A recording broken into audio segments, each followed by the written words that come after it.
guys, welcome back to another all-new episode of Cam's Corner. We've talked about dealing with balls off the tambour and talked about how to use the footwork. But today, I'm going to try and give you guys some tips on some solo drills that you can do to practice this footwork. Because some of the comments I got after the video were, well, yeah, that's great, it makes sense, step towards the ball, all of those types of things, but in a gameplay scenario, you don't really have the opportunity to work on this. And that is very, very true. But it all kind of comes back to how important our solo practice is. Solo practice is the most important thing you can do in court tennis. The matches are more filler because once we're on the court for a match, we're trying to win. We can't be thinking about working on our backhands or our serves or doing these different types of things.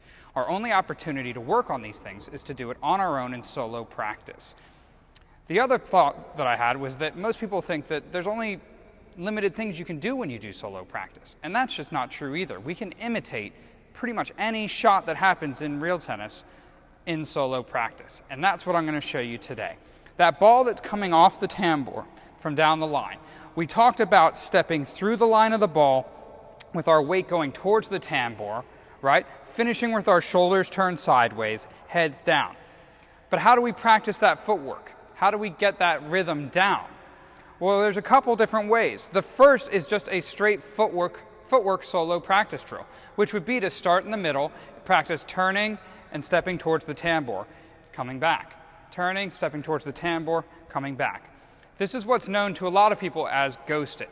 And what we're doing is we're imitating a shot that's coming towards us. So what's happening in my head right now is that I am seeing my opponent. They've made contact with that ball. It's coming up the line. As they've made contact, I've turned my shoulders and gotten the racket back in case it's going to hit tambour. I'm now in my ready position with my weight loaded up on my left leg, just in case I need to step in for the tambour. I'm ready for that. I'm also ready for that if it misses tambour, I'm ready to continue my weight into the corner. So I've turned, I've got my racket back. In my head, that ball's hit the tambour, and I step in, I make contact. Now I do the same thing on the forehand. They make contact, I've turned, racket's back, yet again, weight's loaded on that left leg. I now have my pivot foot ready. I'm ready to step in, make contact, back to the middle. This is a drill that you can do on your own and just practice 10 or 15 of them. If you want, try to imagine in your head that the shot doesn't always come floor nice and simple. Imagine sometimes it comes in high, now you're on the volley. Sometimes it comes in slightly deeper. We have to take a step back. Sometimes it comes in slightly forwards. We have to take a step forwards. By doing this repetition and by playing it out in your head, imagining the shot coming through, that's going to build your comfort when you come out for a match and try and do the exact same thing.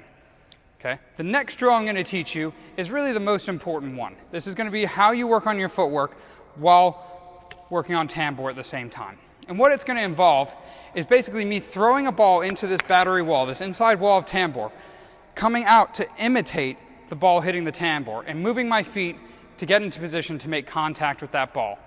All right? It's a progression drill, which means that you can start very basic and then make it as hard as you want.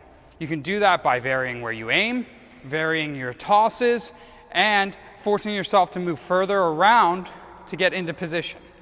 So we're going to go through a handful of them to get you ready from step 1 to step 3.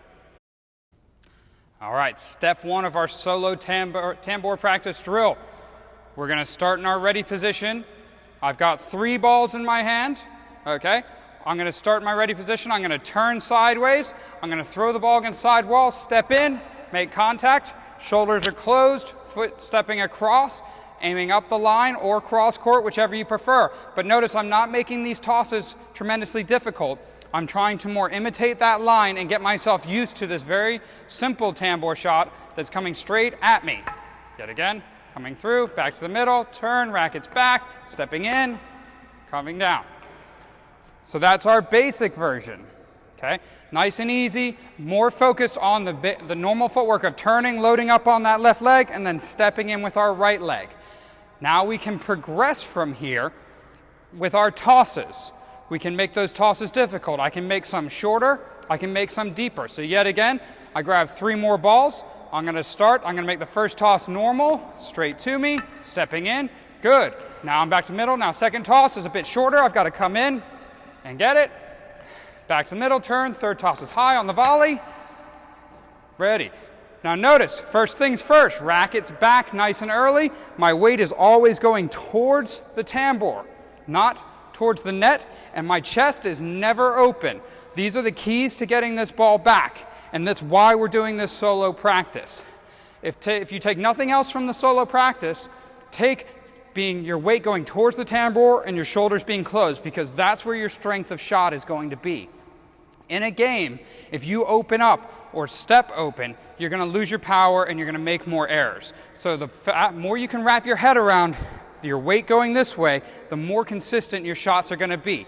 And yet again, we're in a defensive position here. Your opponent's hitting an offensive shot into the tambour. You are not in a position to be trying to hit a winner. We're merely trying to do damage limitation. We're trying to get the ball back into play, hopefully to a part of the court that will allow us to transition to offense later in the rally.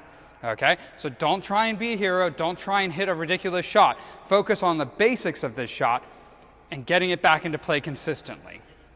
Now, the third step from here is to now concentrate on where we want the ball to go. Not just our tosses, but where in the court we want the ball to go. So we're going to transition camera angles here, and I'm going to start to show you where I want that ball to go. So it's going to come to you in 3, 2, 1. So now that we're on our new camera angle where you can start to see the outcome of my shot, we're going to think about these tosses yet again. 3 varied tosses. And now I'm going to try and aim for 1 going down the line, 1 going cross court over the low part of the net, and 1 going into the galleries. Those are my goals with these shots. So what that does is I've taken not just the variation of the shot into account, but I'm taking where I'm aiming into account. Now within this, yet again, this is a tough progression for this drill.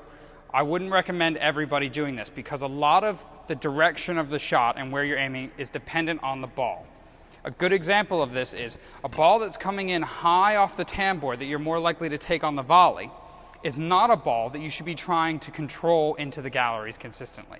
That is a tremendously difficult shot to do. I wouldn't tell you to do that. So what I would say is that high one that you're looking to volley is one that maybe you think about going cross court with. Give yourself more room to play with. Groove that shot instead. Because a lot of what we do in matches is make good decisions, or hopefully make good decisions. So if in practice, every time that ball hits high tambour, you've stepped in and hit that ball cross court, when a match comes around, you're more likely to make that decision. Rather than saying, oh my gosh, what should I do with this ball? Or, oh, let me try this. You're now going to have a practice shot that's ready to go.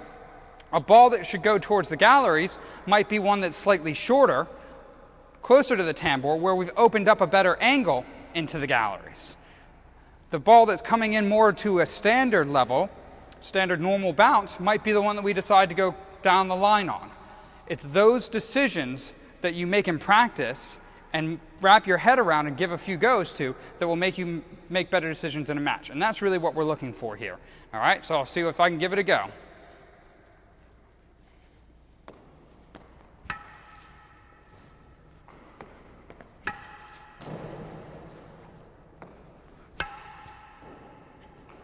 If that isn't hard enough for you, we can add one more element to it, which is rather than being in a static position to start, we can work on moving around our bucket to make it more of a realistic gameplay scenario.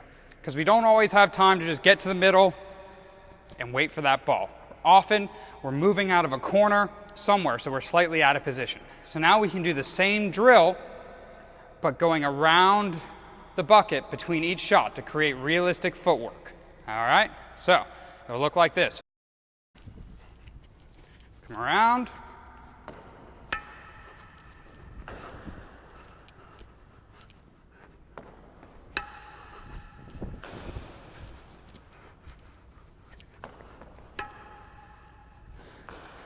So you see now I've had to add in the stutter step, the split step, all of those different elements into our tambour shot. So we've now imitated pretty much everything that's going to happen in a match in practice so that we can help build our comfort with it, our control, and good decision making off of that tambour.